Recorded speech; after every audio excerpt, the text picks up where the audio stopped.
In this video, I'm going to walk you through a zero-knowledge login system created on Stellar, enabling the user to prove they're entitled to access without revealing their identity. Let's take a look at a demo first before we get into the technical parts. So we've got this zero-knowledge secure login UI, and this is connected up to a smart contract on the Stellar testnet. Let's go ahead and create and fund the wallet. A single wallet is going to be sending all the transactions here. This is because the keys are actually going to be using to sign transactions of BLS signatures rather than actual kind of wallet keys. So we're going to create a new wallet and then fund that with FriendBot so it's got some funds to pay the transaction fees.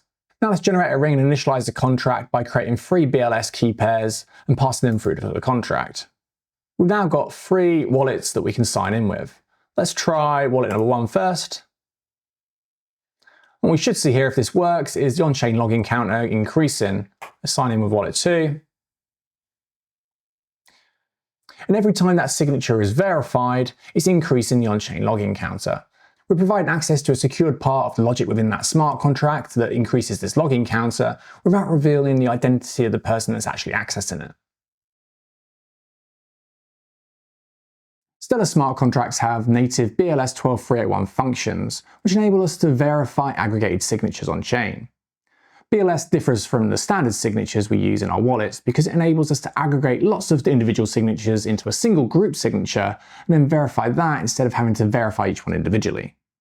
Ring signatures take this a step further, and if you imagine a group of people standing in a circle, only one of these people can sign a message and prove they are a member of the ring. Their signature can be verified that it came from the ring without disclosing which member signed a transaction. This provides accountability without exposure, and technology like this is enabling things like anonymous authentication, private transactions, and anonymous voting. The ring itself is a list of public keys. This forms a public list of who is in the group. With a zkLogin system, this would be a public list of BLS public keys for who has access to the site. With anonymous transactions, it might be a list of who has rights to a pool of funds. When someone wants to prove they're a member of the group, they sign with their BLS private key. This works via a circular challenge response loop that links all the keys together. The maths ensures that the loop only closes correctly if one valid private key was used. I've been playing with this and have put together a ring signature example smart contract on GitHub. This is the underlying smart contract used on the demo. If we scroll down to the test suite first, we can go through this and it'll give you a better idea of the logic and what's going on. So we're using the BLS library. This is within the crypto library of the env variable, which is native to Soroban smart contracts. We're then creating a point on the curve. This is almost like a seed. And then we've got a vector for secret keys and public keys called ring. We're going to loop through this 3 times and generate secret keys with random bytes and then derive the public keys from that. Push the secret keys into the secret key vector and push the public keys into the ring vector. We're later going to initialize the contract, which is set up here, with the public keys from the ring. Before we get to that, we've got a message to sign. This is free Roman Storm. If you don't know who Roman Storm is, I'd suggest Googling it because he's literally in jail for creating open source code not too dissimilar to this. We've then got a signature request where the user is signing a message using the function within the contract. And then we can later assert using the verify function that the signature matches the message. Notice that you're not passing through the public key with the signature, so there's no way of knowing who signed the transaction. If we scroll up to the 2 main functions, we've got the sign function, which takes a message, a ring of the public keys.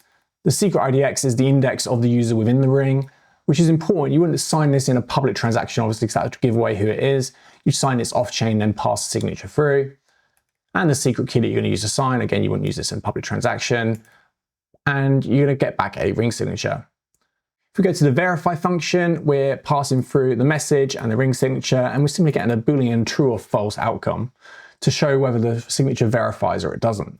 The front end for this was a little bit tricky. I had a bunch of issues with the Nobel BLS libraries. So what I ended up doing was using the public functions in the contract to generate the keys and things like that directly. And this meant that the intermittent failures I was having didn't happen. I still didn't get quite to the bottom of what was causing it. And also, this isn't a perfect solution. You wouldn't want to use a public RPC node to generate your private keys. You could potentially use an off-chain node or a local dev environment to simulate these transactions. So here when the generate ring button is clicked, we've got a function to simulate creating the keys. This provides the private and public keys within a variable key ring. We can then map this out and send the public keys to the init function within the contract. When we want to sign and verify a transaction or log in, we're passing through the index of which user. because they're all stored in this contract. Obviously, everyone would be separate in a production system. But then simulating a signature on the RPC node. We're passing through the message, the public keys, the index of who's signing it, and the bytes for the secret keys. Again, this would be done in private. You wouldn't do this on a public RPC node. What you would send to the public RPC node is the verify function, which actually logs you in, and this would be the message that you've signed and the signature value to prove that you are a member of the group without revealing your identity. This kind of privacy-enabling technology is important, and I think the whole blockchain industry is going to move in that direction in the future. It's good to see Stellar giving their developers the toolkit they need to enable private transactions on the network and within their Stellar smart contracts. Hope you enjoyed the video. All the code that you've seen here is open source on GitHub, and there's a full tutorial in the description. Thanks for watching.